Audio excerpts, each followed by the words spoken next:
반갑습니다. 복지는 공인중개사입니다. 오늘은 부동산 취득세에 대해서 취득세를 준비해 봤습니다. 취득세는 그렇게 어려운 세금은 아닙니다. 어려운 세금은 비과세, 공제 이런 조건을 따지는 양도세 같은 경우가 무척이나 어려운 세금이고요. 취득세는 비과세나 공제 조항이나 뭐 이런 게 있는 세금이 아니기 때문에 어렵지 않고 단지 이제 새로 개정돼서 익숙하지 않기 때문에 어렵다고 생각을 하는 거고요. 익숙해지면 익숙해진다고 하면 이렇게 어려운 세금이 되지는 않습니다. 그래서 오늘 제가 준비한 5가지만 개념만 확실히 알고 계신다고 하면 그렇게 어려운 세금은 아니니까 완전 정복, 완전 뽀개기 한번 들어가 보겠습니다. 우리가 법 조문을 공부할 때는 3가지를 먼저 머릿속에 이제 정리를 해놔야 돼요. 첫 번째는 이 법이 언제 공표됐는가? 두 번째는 이 법 시행일은 언제부터인가? 세 번째는 그래서 이 법은 어떻게 적용하는가? 이렇게 되는 거고요.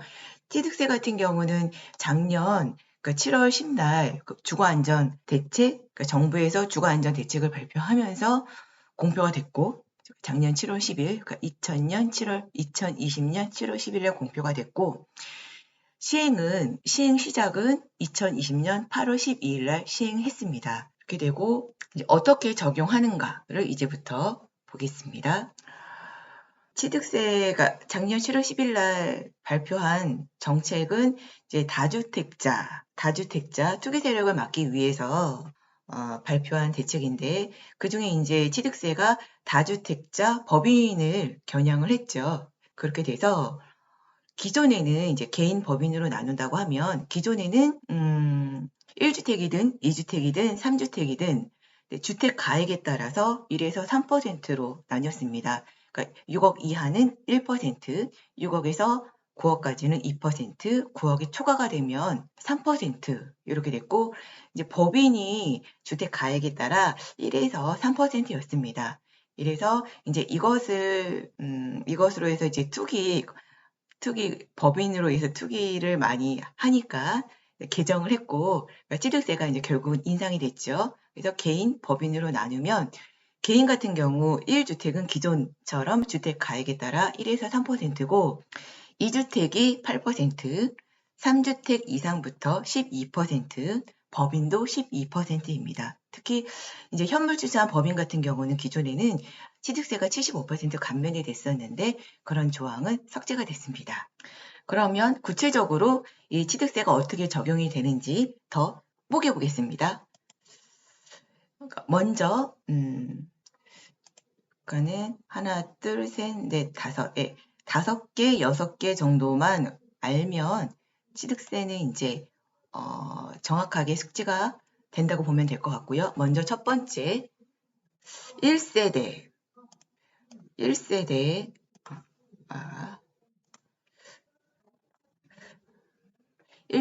범위는 어떻게 되나요?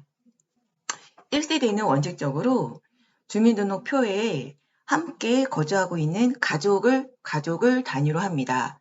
그러니까 같은 주소에 같은 가족인데 아빠도 집이 있고 엄마도 집이 있고 아들도 집이 있고 딸도 집이 있다고 하면 1세대 4주택자가 되는 거죠.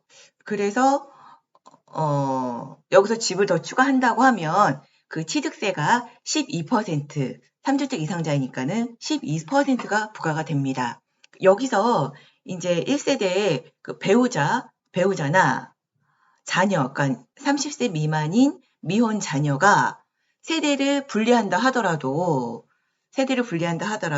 1세대로 간주합니다. 그렇게 되고 단 여기서 이제 자녀가 미혼 30세 미만인 자녀인데 이제 중위소득이라고 하면 175만 원 이상 중위소득의 40%, 여기서 40%면 70만 원 정도 되겠죠. 70만 원 이상의 소득을 가지고 있는 자녀가 세대를 분리할 때, 분리세대일 경우에는 별도 세대로 인정이 됩니다.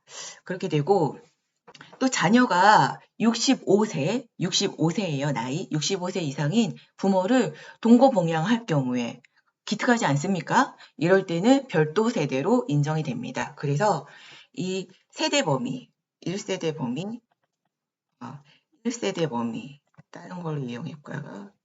요거, 형광펜, 1세대 예쁘게 1세대 범위를 정확하게 알고 있어야 됩니다.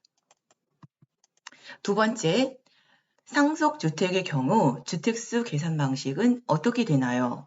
그래서 상속주택도 주택수에 포함이 되는지, 상속 개시일로부터 5년 내에는 주택수에 포함되지 않습니다. 그래서 따라서 이제 상속 개시일로부터 그러니까 5년 이제 상속받고 5년 안에 그러니까 무주택자인 자녀가 상속을 받고 5년 이내에 새로 추가로 주택을 구입을 할 경우에는 1세대 취득세율로 보면 됩니다.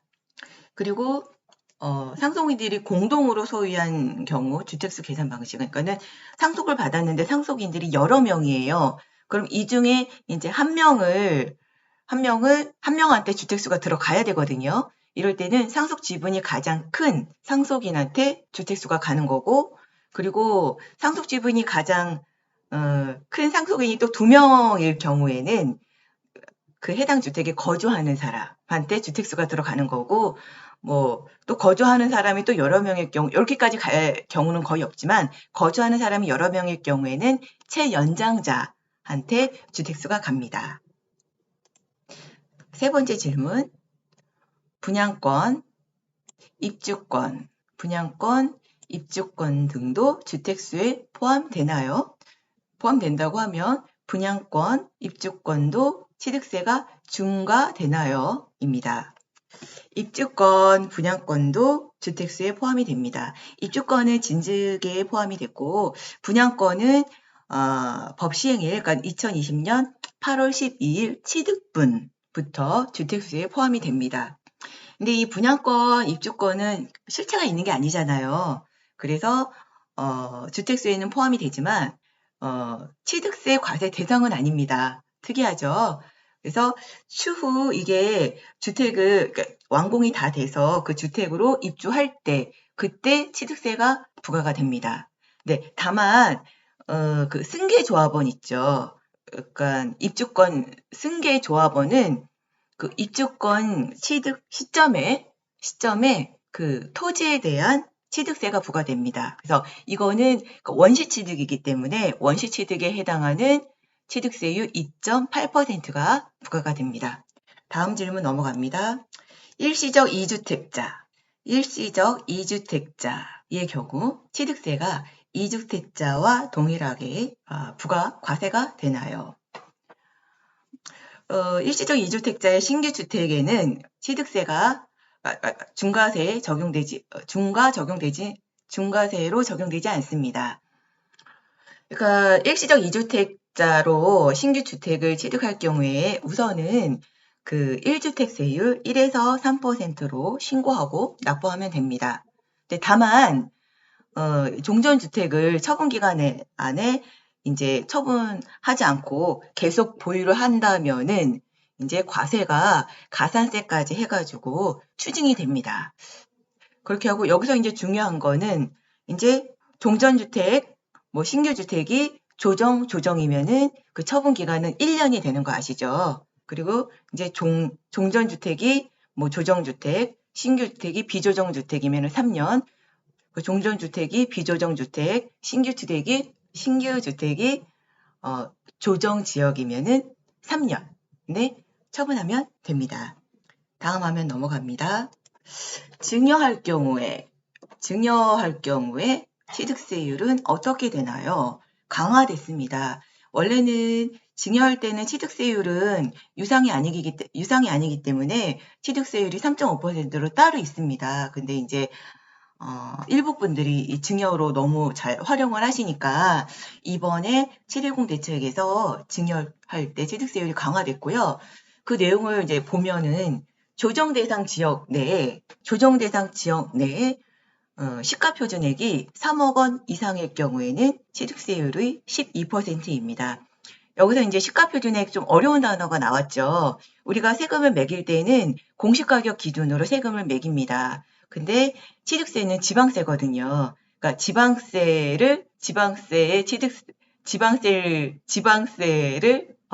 지방세를 어려운 용어로 시가표준액이라고 합니다. 그래서 이게 시가표준액이 3억 원 이상일 경우에는 12%고 그 외 지역, 그 외 조정대상 지역이 아니거나 그리고 조정대상 지역이어도 시가표준액이 3억 원 미만이면은 증여세에 해당하는 취득세율인 3.5%를 적용합니다.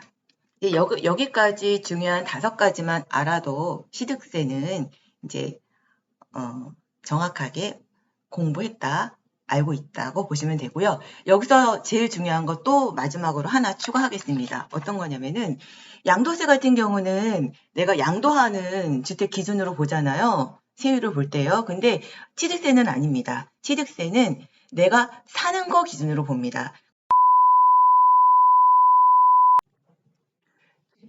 취득세 세율은 사는 거 기준으로 주택수를 계산하기 때문에 1주택자가 비조정 대상 지역에서 새로 주택을 취득하면은 그냥 일반 세율인 1에서 3%가 적용되는 거고, 그리고 1주택자가 조정 대상 지역에서 새로 주택을 구입을 한다고 하면은 중과돼가지고 8%가 적용이 되는 거고, 2주택자가 비조정 대상 지역에서 새로이 주택을 취득을 할 경우에는 8%가 적용이 되는 것입니다.